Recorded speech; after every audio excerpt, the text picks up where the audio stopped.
ඔව් යාළුවනේ මේ මට පොඩි කතාවක් කියන්න මතක් වුණා. ඒ කතාව මම ඔයාලට මෙහෙම ඉදිරිපත් කරන්න. මේ කතාව වල හොඳින් අහගෙන ඉන්න. මම මේකේ මේ තම්මෙල් එකේ දාන්න තම්මෙල් එකේ දාලා ඇති මම මොකක් ගැනද කතා කරන්න කියලා. දැන් අපි ගත්තොත් සමහර පිරිමි ඒ වගේම සමහර ගැහැණු දැන් ඇත්තටම එයාලා උපතින් ස්ත්‍රී කියන්නේ ගැහණු කෙනෙක් නම් උපතින්ම ස්ත්‍රී. එතකොට පිරිමි කෙනෙක් නම් උපතින්ම පුරුෂ. ඒ කියන්නේ අපිට පේන්නේ එයා ඒ විදිහට. ඒ වුණාට මේක ඉස්සර පැරණි. ඒ කියන්නේ මමත් හරියටම ජ්‍යොතිෂ වේදයේ පිළිබඳව හරියටම මම අධ්‍යයනය කළා නෑ. මමත් ඔය යටින්පතින් අතපත ගන්න කෙනෙක්. ඒකත් එක්ක මම නිකන් හොයාගත්තු දෙයක්. ඒක නිකන් ඔය අනාවැකි කියන සමහර ජ්‍යොතිර්වේදීන් දිහා බලනකොට මේ කතාව ඔයාලත් හිතන්න මේ මම කියන කතාව ඇත්තද බොරුද කියලා. දැන් ඔයාලට පුළුවන් මේක ප්‍රතික්ෂේප කරන්න මම බොරු කියන්නේ නැත්තම් ඇත්තද කියන්නේ කියලා. ඔයාලා පොඩ්ඩක් හිතලා බලන්න මම මේ කියන කාරණාව. මාත්‍යක් ඔය මමත් නිකන් ඔය නොපෙන දේවල් හොයනවා ඉන්න ගමන් වැඩසටහන් බලලා ඒකත් එක්ක මම මේ හොයාගත්තු දෙයක්. දැන් ඔයාලා හිතන්න සමහර ගැහැණු පිරිමි ඉන්නවා. දැන් ඇත්තටම එයාලා මේ අපි දැක්කට එයාලා ඇත්තටම එයා ස්ත්‍රියක්. නැත්තම් එයා පුරුෂයෙක්. හරිද? දැන් ජ්‍යොතිෂයේ තියෙනවා එක තැනක දැන් අපි සාමාන්‍යයෙන් ජ්‍යොතිෂයේ දැන් අපෙන් ජ්‍යොතිර්වේදියෙක් අපෙන් ඉල්ලන්නේ අපේ වෙලාව බලද්දී මුලින්ම ඔයා ඉපදුනේ කොහෙද? ඉපදිච්ච ස්ථානය අහනවා. එක ඊළඟට අහනවා ඔයා සාමාන්‍යයෙන් ස්ත්‍රීද පුරුෂද කියලා අහනවා. ඒ කියන්නේ අදාළ වෙලාව බලන කෙනාගේ ස්ත්‍රී පුරුෂ භාවය බලනවා. ඊළඟට ඉපදිච්ච ස්ථානය බලනවා.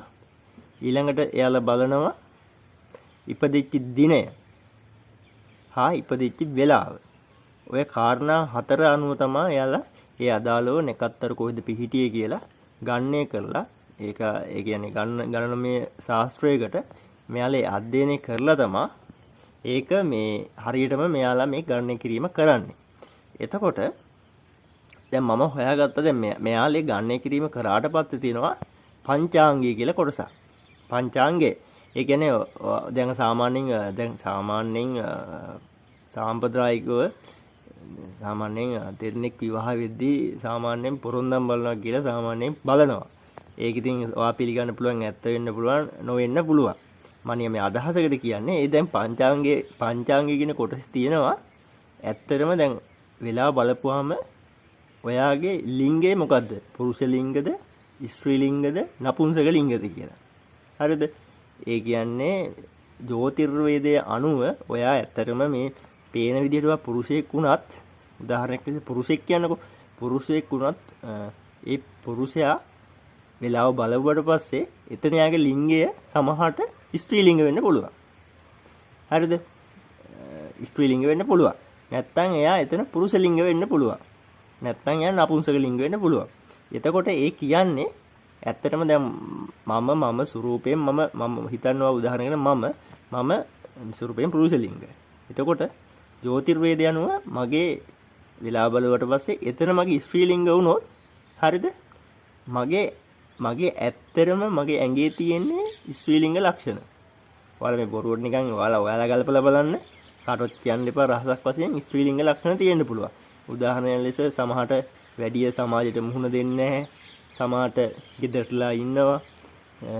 වැඩි ප්‍රශ්නයක් ආවත් ඒ ගැන වැඩි නිකන් සාමාන්‍ය පිරිමියෙක් වුණාම නිකන් අර ඉදිරියට ඇවිල්ලා ඒක අර විසඳන්න බලන ගතිය.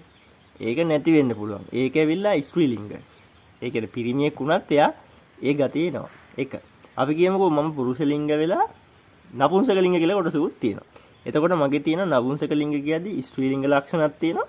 ඒ වගේම පුරුෂ ලිංග ලක්ෂණක් තියෙනවා. ඒ කියන්නේ එයා ගොඩක් වෙලාවකට එයා කියන්නේ ගැහණු කෙනෙක් වගේ හැසිරෙන්නේ. පිරිමියෙක් වුණත් එයා ගැහණු කෙනෙක් වගේ හැසිරෙනවා. ඔයාලට සමාජය දැකලා ඇති. මේක ඇත්තටම ජ්‍යොතිර්වේදය කියන්නේ මම මේ බැලුවේ මේ අධ්‍යයනය කරද්දී ඒක මහා අමුතු විෂයක් කියලා. හරිද? නිකන් මම ඇවිල්ලා මේ කාගෙවත් ගුරුවරයෙක්ගෙන් ඉගෙන ගන්නෙ නැහැ. ඔය අධ්‍යයනේ. දැන් උදාහරණයක් බලන්න. දැන් මම කිව්වේ මම පුරුෂයෙක් කියලා මම නපුංසක ලිංග වුණා. හරිද? එතකොට නපුංසක ලිංග නම් ඒ නපුංසක ලිංග කියන්නේ එයාගේ ස්ත්‍රී ලක්ෂණක් තියෙන්න පුළුවන් පුරුෂ ලක්ෂණක් තියෙන්න පුළුවන් පර්සන්ටේජ් එකක් වශයෙන්. හරිද? එතකොට ඒ ස්ත්‍රී ලක්ෂණයි අරකයි දෙකම කලවමේදීදී අපි හිතන්නකෝ දැන් නපුංසකලිංග වුණාම එයාගේ මේ වගේ ලක්ෂණ මම දැකලා තියෙනවා. මම ස්වයං අධ්‍යයනයක් කරපු එකේ එයා නිකන් සමහරට එයත් අර වගේම ගැහණු කෙනෙක්ගේ ලක්ෂණات පෙන්නනවා. පිරිමිගේ ලක්ෂණات පෙන්වනවා. ඒ කියන්නේ ගෙදරලා ඉන්නවා, වැඩි සමාජයට යන්නේ නැහැ. එතකොට වැඩි යහළුවා ආශ්‍රය කරන්නේ නැහැ. පිරිමියෙක් වුණත් ඒ වගේම පුරුෂ ලිංග ලක්ෂණ තියෙනවා. ඒ කියන්නේ වෙලාවකට එකපාරට එයා පුරුෂෙක් වගේ ක්‍රියා ගන්න කරනවා. එකපාරට රණ්ඩු වෙන්න බලනවා, නිකන් තර්ක කරන්න බලනවා. නිකන් පිරිමියෙක් කියන්නේ අපි පිරිමියෙක් කියන සම්පූර්ණ පිරිමියෙක්ගේ ලක්ෂණ පෙන්වන්න ගන්නවා. හරිද? ඊළඟම පුරුෂ ලිංග ඇත්තම ස්වභාවික පුරුෂ ලිංගල පුරුෂයෙක් වුණොත් එයා නිකන් තනිකරම පුරුෂයෙක්. ඒ කියන්නේ සමාජයේ හොඳට ඉන්නවා, සමාජයට වැඩි හැසිරෙනවා, සමාජයේ පිරිමිත් එක්ක ඉන්නවා. මේ පුරුෂ ලිංග ලක්ෂණ කියනවා එහෙම කියන්න බෑ. ඒක නිකන් ඒක ඔටෝ එයාගේ ශරීරෙත් එක්ක ඉන ලක්ෂණයක්. ඒක මානසිකව ඇඟ ඇතුළේ ඉන්න එයාගේ පිරිමි. අන්න ඒ ලක්ෂණය. හරි. ඔය දැන් මං කිය පිරිමින්දනේ. ඔය විදිහටම ස්ත්‍රියක් ගන්නකො ගැහණු කෙනෙක්. ගැහණු කෙනෙක් ඇත්තටම ඔය විදිහටම ඔය වගේ කොටස් තුනකට ගන්නවා. එයා ස්ත්‍රී ලිංග වුණාට එයා පුරුෂ ලිංග වුණොත් ඒ ඇඟ ඇතුළේ ගැහණු කෙනා තනිකර පිරිමි. ඒ කියන්නේ හැසිරෙන්නේ පිරිමියෙක් වගේ. ඔය සාමාන්‍යයෙන් ඉස්සර ගේමන්ට කියන පිරිමි නෙක දිපදිච්ච ගැහණු කියලා. ඒ කියන්නේ එයා හැසිරෙන්නේ පිරිමියෙක් වගේ. ගෙදර සමහරට ගෘහ මූලිකයා වගේ තත්යකට පත් වෙනවා. ඒ කියන්නේ එයා තමයි ඔක්කොම සිද්ධ කරන්නේ ගෙදර. ඒ වගේම හැම ප්‍රශ්නයක් ආපම එයා තමයි මූණ දෙන්නේ ප්‍රශ්නෙට. ඒ ඇවිල්ලා ස්ත්‍රී ලිංග වෙලා පුරුෂ ලිංග කියන දේ ආවොත්. හරිද? ඊළඟට ස්ත්‍රී ලිංග වෙලා එයා නපුංසක ලිංග වෙන්න පුළුවන්. ඒ කියන්නේ එයා ස්ත්‍රීගේ ලක්ෂණත් පෙන්නනවා. ඒ වගේම මේ පිරිමිගේ ලක්ෂණත් පෙන්නනවා. අර මං කිව්වා වගේම. හරිද? ඊළඟ කාරණා එයා ස්ත්‍රී වෙලා ස්ත්‍රී වුණොත් එයා හොඳටම ස්ත්‍රියක් ඇත්තටම කිව්වොත්. ඒ කියන්නේ ගෙදරලාම ඉන්නවා. ඒ කියන්නේ වැඩි සමාජයට යන්නේ නැහැ. ඔය ඒ වගේ සමාජය දැකලා ඇති. දැන් ඔයාලා කමෙන්ට් කරන්න පුළුවන්. ඒ වගේ මං කියන්නේ මේ ඇත්තක්ද බොරුවක්ද කියලා.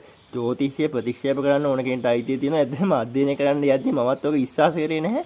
චූටි තැන්වලදී මේක ඇත්තක් කියලා හිතන වෙලාවකට ප්‍රසන්ටේජ් එක මම පොඩි දේවල් අධ්‍යයනය කරනවා. ඔයාලට පුළුවන් නම් මම කමෙන්ට් එකක් දාලා කියන්න මේක මම කියන්නේ ඇත්තක්ද බොරුද කියලා. අව ඇත්තටම ස්ත්‍රීද පුරුෂද කියලා දැනගන්නේ කොහොමද කියලා. හරිද? පංචාංගික කියන කොටසේ තියෙනවා ආගේ ලිංගය මොකක්ද කියලා. ඇත්තටම ඒ කියන්නේ ඒකෙන් අපිට මේකෙන් ගන්න පුළුවන් මම නම් හිතන්නේ මේ ආදර්ශය. ඒ කියන්නේ ජ්‍යොතිෂය ඇත්තද බොරුද කියන්නේ අපිට මොකද්ද වෘත්තිය මොකක් හරි වෘත්තියක් තෝරගන්න වෙනවනේ. ඒකෝට සාමාන්‍යයෙන් මම දකින්නේ දැන් මම ඉන්නේ ඉදිකිරීම් ශාස්ත්‍රය තුල. හරිද? ඉදිකිරීම් ශාස්ත්‍රය තුල හිටියට ඒකෙදි මම දකිනවා සාමාන්‍යයෙන් පිරිමියට මම දන්න විදිහට එතන ඩොකියුමන්ටේෂන්. ඒ කියන්නේ ලියකිවිලි කටයුතු කරන්නත් ඕන වෙනවා. එතකොට සමහර විට මේ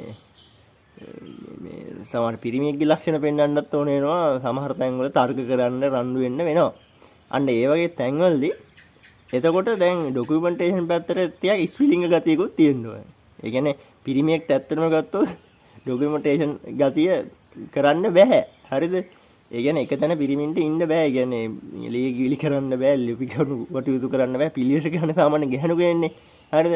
ඊටසේ අර පිරිමිනසන් තේනවා. මම හිතන්නේ ඒකට හොඳ නපුංසක ලිංග වගේ චරිත තමයි. මොකද නපුංසක ලිංග කියලා කියන්නේ මම මේ කියන්නේ මේ ස්වරූපෙන් නපුංසක ලිංග නෙමෙයි. හරිද? මිනිස්සෙක්ගේ ස්වරූපෙන් යා නපුංසක ලිංග නෙමෙයි. හරිද? ඒ වුණාට එයාට ලක්ෂණ ඕන. ඒ කටයුතු කරන්නේ. එතකොට මං හිතන්නේ පුරුෂ ලිංග වෙලා වා නපුංසක ලිංග නම් වාට එක ගැලපෙනවා. හැබැයි වා පුරුෂ ලිංග වෙලා ස්ත්‍රී ලිංග වුණොත් එහෙනම් මම නම් කියන්නේ ඉදිකිරීම් ශාස්ත්‍රය ගැලපෙයි කියලා. ඒ කියන්නේ මගේ ශාස්ත්‍රත් එක්ක වෛද්‍ය වෘත්තියකට අනුව ඒක මට ගලපන්න තේරෙන්නේ නැහැ. මොකද මම වෘත්තිය ගැන දන්නේ නැහැ. මොකද ඒ ගැන ඔයාලා කමෙන්ට් කරන්න මොකද්ද ඒ වෘත්තියත් එක්ක වලින්. මම කියන්නේ මම මේ කාලයක් එක්ක ගියාම එන අත්දැකීම් එක්ක ඔයාලට වෙනස් විදිහට හිතන්න පුළුවන්. අමතක කරන්න එපා මගේ YouTube channel එක මම තවත් එක වගේ කතා ඔයාලට කියන්න. ඔයාලට පුළුවන් මේ කමෙන්ට් එකක් දාලා කියන්න.